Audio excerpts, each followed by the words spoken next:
universe. How did it all started? The idea that the universe was suddenly born and is not infinite. Theories of the origin of the universe. In this video, we would be able to cover 4 theories proposed by different scientists. Let's begin with the video. Up to the middle of the 20th century, scientists thought that the universe was infinite and ageless. Until Albert Einstein's theory of the model of universe gave us better understanding of gravity. This was when his model of universe was proposed. After he published his general theory of relativity that proved gravitational waves and that gravity curves the space-time. He highly supported a static universe, that universe does not expand or contract. In simple ways of understanding his theory, you can see that static universe is a universe where it does not move at all, but it stays the same forever. Now let's move on to the Big Bang Theory. So what is the Big Bang? Was it big? Was it a bang? Well, let's get to explaining it. Georges Lemaitre, a Belgian Catholic priest, proposed an expanding model for the universe, which was the Big Bang. This was supported by Edwin Hubble's discovery of galactic redshifts, which basically describe how light shifts toward shorter or longer wavelengths as objects in space, such as stars or galaxies, move closer or farther away from us, which meant that the universe was expanding. Now let's explain the theory itself.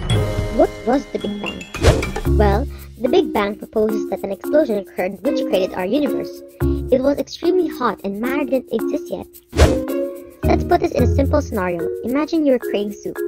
You added in the ingredients, the sauce and everything else into the pot, and you heated it up. After the soup was complete, you left and actually made the pot topple off a little bit. The soup would then cool slowly and it starts ready. Then in just a moment, bam! 4 fundamental forces were formed. Gravity, electromagnetic forces, strong nuclear force, and weak nuclear force. Strong nuclear force allows protons and neutrons to bind together. Now imagine the soup later on filled with tiny ingredients. Imagine a scenario named A, wherein these small ingredients come together forming a blob. That's strong nuclear force. Next, we have electromagnetic forces. These forces bind atoms into molecules. Imagine those small ingredients that went together earlier. Imagine in scenario B that more were made and suddenly these things combined making a bigger structure. That's electromagnetic force. Another force we have is gravity. Gravity is defined as having bodies attracted together. So let's say we create a scenario C where 2 big ingredients, maybe beef, fell from the soup to the expanding soup puddle. When these 2 ingredients attract, that's called gravity. Last but not least is the weak nuclear force. This is the force that breaks down an atom's nucleus and therefore produces a radioactive decay. Imagine the final product of scenario A gets separated by a sudden jolt of the pot with the soup in it, which creates a huge splash of soup, making the ingredients separate and drown in the amount of soup. After 3 minutes of the universe expanding, it cooled down. After some time, the tiny particles grouped together, allowing protons and neutrons to fuse and form the nucleus of hydrogen and helium atoms. Then those atoms grouped together.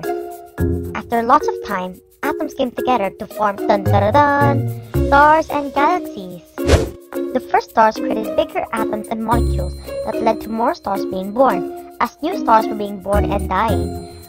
Then things like asteroids, comets, planets, and black holes were formed. At the same time, galaxies were crashing and grouping up together. In other ways of saying this, it is basically the idea that the universe began as just a single point, then expanded and stretched to grow as large as it is right now. And it could still be stretching until now.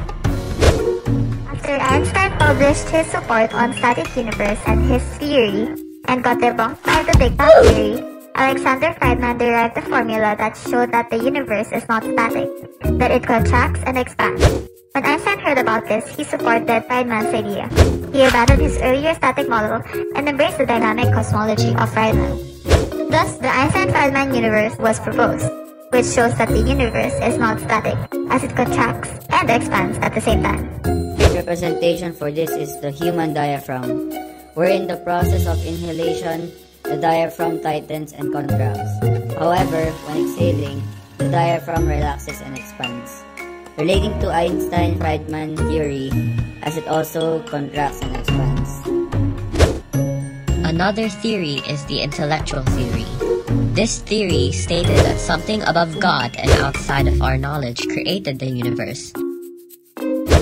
In other words, this offshoots the Christianity belief that God created our universe in the first place.